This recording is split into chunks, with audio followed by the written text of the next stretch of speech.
Hello friends, मेरा नाम आसिफ खान है और 10th क्लास गणित चैनल में आपका फिर से एक नई वीडियो के साथ स्वागत है। अगर आपने मेरा चैनल अभी तक सब्सक्राइब नहीं किया तो वीडियो के नीचे रेड कलर के सब्सक्राइब बटन पर क्लिक करके मेरा चैनल सब्सक्राइब करें। चलिए स्टार्ट करते हैं आज का चैप्टर।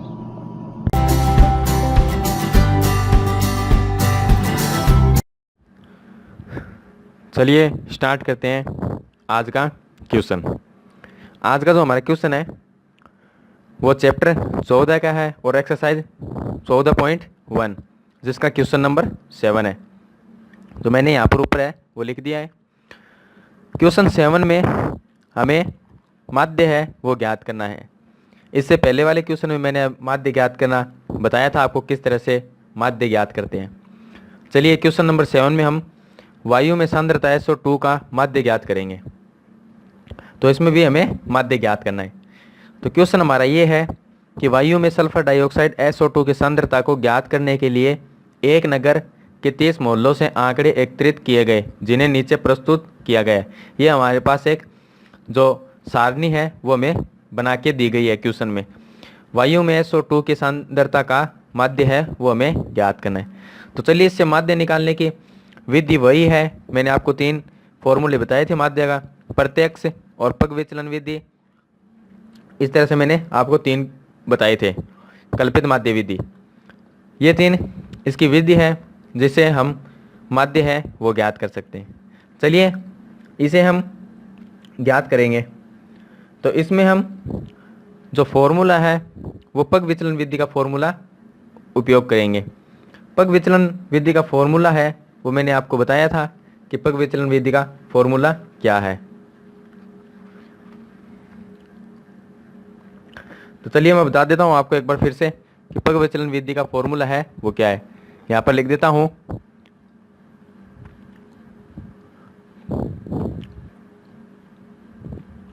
पग विचलन विधि, इसका फॉर्मूला ये है x बार बराबर a plus sigma F you upon sigma F into H. ये इसका फॉर्मूला है। तो इस फॉर्मूले से हम इसका माध्य है वो ज्ञात करेंगे। चलिए स्टार्ट करते हैं क्वेश्चन। इससे पहले जो SO2 की सांद्रता है इसको हम यहाँ पर लिखेंगे। तो यहाँ पर लिखेंगे SO2 की सांद्रता, इसका एक कॉलम बनाएंगे। उसके बाद में लिखेंगे बारंबारता जो F है ये दी गई है, ये लिखेंगे यहाँ पर।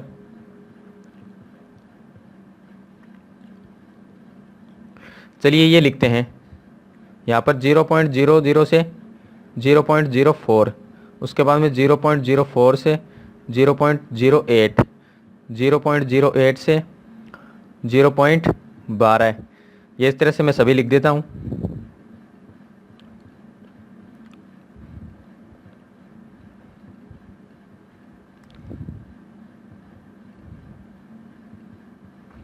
ये इस तरह से मैंने ये लिख दिया।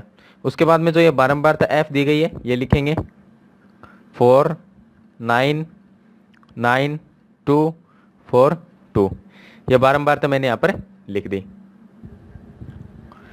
तो चलिए अब हमें क्या करना है, बारंबारता इस F है यहाँ पर वो मैंने लिख दी। अब हमें क्या करना होता है कि फॉर्मूला हमारा क्या है, A, इसमें A की ज़रूरत रहती है और सिग्मा का मतलब है यहाँ पर इसका जोड़ करना। F हमें दिया गया है, U हमें निकालना है और नीचे जो F लिखा ये भी हमें F बारंबारता दी गई है और इनटू में H इसका मान निकालना है। तो चलिए उससे पहले क्या करेंगे, सबसे पहले हम 2 चीज़ हमें दी गई होती है, तीसरा हम यहाँ पर X निकालते हैं। तो यहाँ पर लिखेंगे X। अब X का मान कैसे निकालते हैं वो मैं आपको बता देता हूँ कि 0.00 से 0.04 है, इन दोनों के बीच में कौन सी संख्या आती है वो लिखनी है। तो इनके बीच में आती है 0.02। तो यहाँ पर लिखिए 0.02। उसके बाद में 0.04 से 0.08 के बीच की संख्या वो है 0.06। उसके बाद में 0.8 से 0.12 के बीच में या 12 के बीच में कौन सी संख्या है, तो 10। उसके बाद में हमारे पास में 0.12 से 0.16 के बीच में आती है जो संख्या, वो है 0.14। उसके बाद में लिखेंगे हम 0.18, उसके बाद में 0.22। ये इनकी सभी की बीच की संख्याएं हैं। तो ये संख्या है वो हमने ज्ञात कर ली।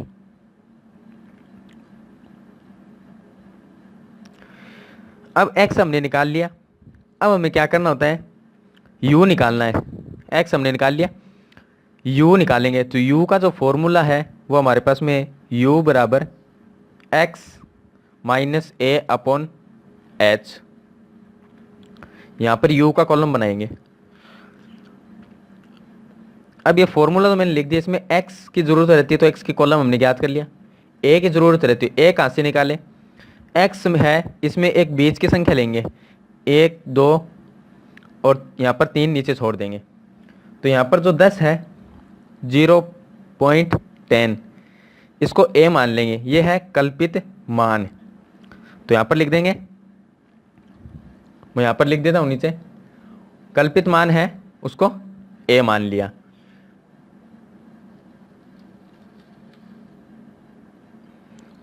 तो चलिए मैं यहाँ पर लिख देता हूँ कल्पित मान a बराबर, a की वैल्यू हमने मान ली, यहाँ से ये मान लिया 10, 0.10 ये मान लिया। अब इसका h रह गया, यहाँ पर h है, x की वैल्यू हमारे पास दी गई है सभी, a की वैल्यू कल्पित मान हमने मान लिया 0.10, h है उसकी वैल्यू ज्ञात करनी है। वो कहाँ से करेंगे, जो यह अंतराल दिया गया है 0.00 से 0.004, इन सभी का अंतराल है। अब इनके बीच की संख्या, कैसे बीच की नहीं, इनका अंतराल कितना है, तो 0.04 से 0.08 का अंतराल कितना है, 0.04 है, क्योंकि 0.04 में 0.04 जोड़ते हैं तो 0.08 आता है, तो इनका अंतराल ये हो गया। तो h का मान हो गया 0.04। तो यहाँ पर लिख देंगे h बराबर 0.04, ये h की वैल्यू हो गई। चलिए अब इसमें मान रखते जाएंगे और इसको सरल करते जाएंगे। चलिए u के कॉलम बनाते हैं, x है उसका मान यहाँ से लिखेंगे 0.02, माइनस में a का मान लिखेंगे 0.10 और इनटू में h का मान लिखेंगे 0.04। चलिए फर्स्ट मैं करके बता देता हूँ, उसके बाद में मेरे पास सॉल्व किया हो तो मैं सेम टू सेम लिख दूंगा। तो यहाँ पर लिखेंगे u बराबर, x का मान है वो यहाँ से लिखेंगे 0.02, माइनस में a है उसका मान लिखेंगे यहाँ से 0.10, अपॉन में लिखेंगे 0.04। ये मैंने यहाँ पर लिख दिया। अब इसको सरल करेंगे, तो हमारे पास में यहाँ से माइनस 0.10 है, इसमें से 0.02 को माइनस कर देंगे, तो यहाँ पर 0.08 में 0.04 का भाग देंगे तो हमारे पास में आएगा 2, और वो भी माइनस में, क्योंकि ये संख्या माइनस में है। तो यहाँ पर चलिए लिख देते हैं -2, ये आ गया। उसी तरह से सभी को उसके बाद में दूसरा लेंगे तो उसमें x का, यहाँ पर x का मान रखेंगे 0.06, a का और h का मान फिक्स कर दिया गया है, यहाँ पर a का मान यही रखना है, h का मान हर प्रोसेस में 0.04 ही रखना है, और x का मान है वो बदलता जाएगा।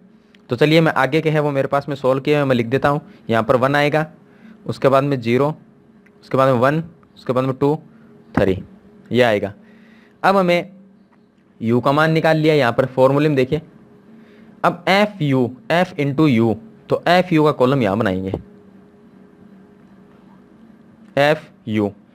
fu का मतलब है कि f का जो कॉलम है उसको u के कॉलम से मल्टीप्लाई कर देंगे। तो f का कॉलम ये है और u का कॉलम ये है, तो 4 को -2 से मल्टीप्लाई करेंगे -8 आएगा, 9 को -1 से मल्टीप्लाई करेंगे -9, 9 को 0 से मल्टीप्लाई करेंगे 0, 2 को 1 से मल्टीप्लाई करेंगे 2, 4 को 2 से मल्टीप्लाई करेंगे 8, 2 को 3 से मल्टीप्लाई करेंगे 6, ये आ गया।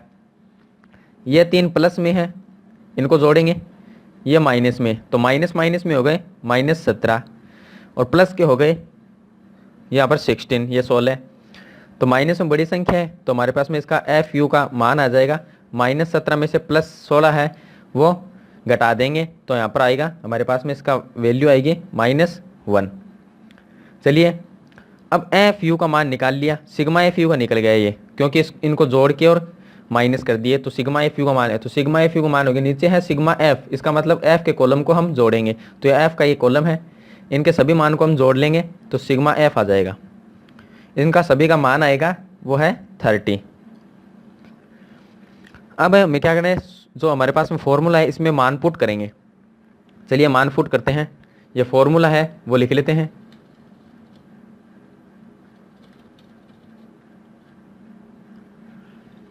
अब फॉर्मूला यहाँ पर लिख देता हूँ मैं, x बार बराबर a plus sigma F you upon sigma F into H, ये फॉर्मूला है। चलिए इसमें मान रखते हैं, a का मान है 0.10, उसके बाद में प्लस सिग्मा एफ यू का मान है -1 अपॉन में सिग्मा एफ का मान है 30 और इनटू में h है उसका मान 0.04, ये आ गया। चलिए इसको सरल करते हैं अब,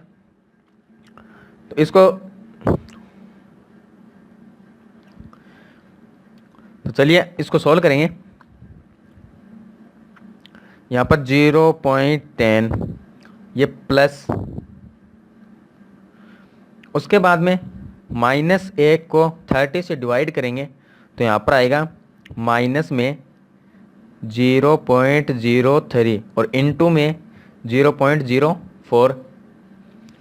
चलिए इसको सॉल्व करेंगे, ये 0.10 है, यहाँ पर प्लस को माइनस से मल्टीप्लाई माइनस, और यहाँ पर 0.03 को 0.04 से मल्टीप्लाई करेंगे तो ये आएगा हमारे पास में 0.0012। अब इनको माइनस करेंगे तो इसका आंसर आएगा हमारे पास में 0.099। ये मेरे पास में सॉल्व कर रखा था मैंने, तो मैंने उसमें से बता दिए। तो इस तरह से आप भी सॉल्व करोगे तो इसका मान है वो आप ज्ञात कर सकते हो। तो यह था हमारा माध्य, यह आंसर हो गया इसका। तो यहाँ पर लिखेंगे वायु में SO2 की सांद्रता का माध्य हमने ज्ञात करना था, तो यह माध्य होगा हमारे पास में 0.099, ये हो गया। तो यह था हमारा क्वेश्चन नंबर 7 जो मैंने आपको सॉल्व करके बता दिया है। अगर मेरी क्वेश्चन आपको पसंद आए तो लाइक और शेयर ज़रूर कीजिए इस वीडियो को, और नए वीडियो की जानकारी के लिए मेरे 10th क्लास गणित चैनल को सब्सक्राइब कीजिए। थैंक यू, मिलते हैं नेक्स्ट क्वेश्चन में।